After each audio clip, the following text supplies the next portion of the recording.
Hey guys, ngayon magluluto tayo ng sarsyadong itlog. So, ito ang mga ingredients: sibuyas, kamatis, at dalawang itlog. Hugasan muna natin ang mga ingredients.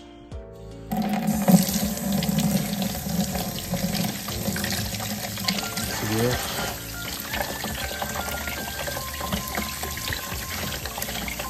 next ay hihiwain na natin ang ating mga ingredients. Unahin muna natin kamatis, tapos sibuyas.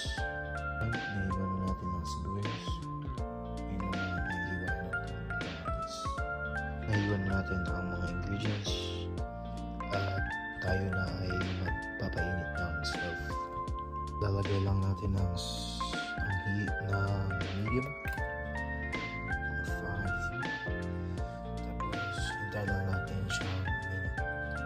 Umiinit ang pan.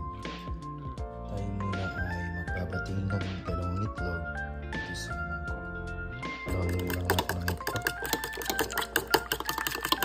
Babatiin mo ng itlog. Pwede mo na siyang lagyan ng asin. Kunti lang.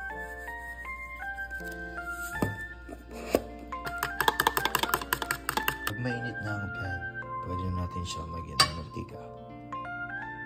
Kunti lang dapat ang paglagay ng mantika. Lang natin hanggang ang mantika ay mainit. Na mantika, pwede na natin ilagay ang sibuyas. Hindi pa pala mainit. Gisa-gisahin nyo lang siya.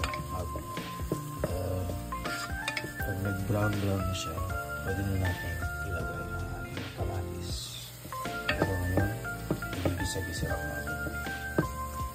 Unfortunately, nilalagyan ko ng black pepper, sibuyas habang ginigisa kasi nagdadagdag ito ng panglasa. Konti lang. Tapos, haluin lang natin. Brown na siya. Pwede na natin ilagay ang ating kamatis. Isa-isa lang natin ito hanggang lumabas ang katas ng kamatis. Malapit na siyang lumabas yung katas. Kaya haluin lang natin at make sure nyo na low heat lang para hindi masunog ang ating kamatis. Na siya, pwede na natin ilagay ang itlog. So, ilalagay na natin.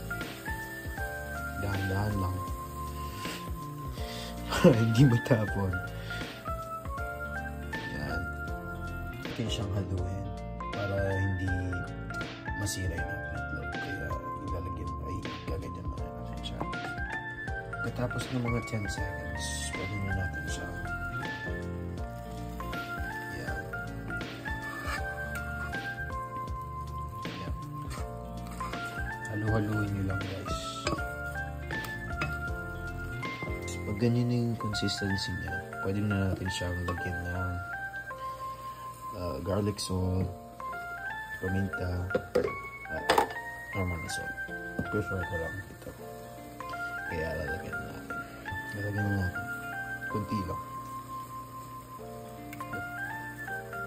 Mga ganyan siguro. Kunti lang. Tapos, lalagyan na natin. Paminta. Halu-haluin nyo lang. Guys, malapit na siyang maluto. Kaya halu-haluin lang muna natin. So, ready na. Habang naghihintay kayo, lagyan nyo lang yung mangkok yung kanin kasi gutom na kayo. Ganito na yung itsura niya. Pwede na ito. Isasalin na natin siya sa mangkok natin. Doon natin yung stove. At isasalin na natin ito. Kanin niya. Sorry guys, 100 kasi ako.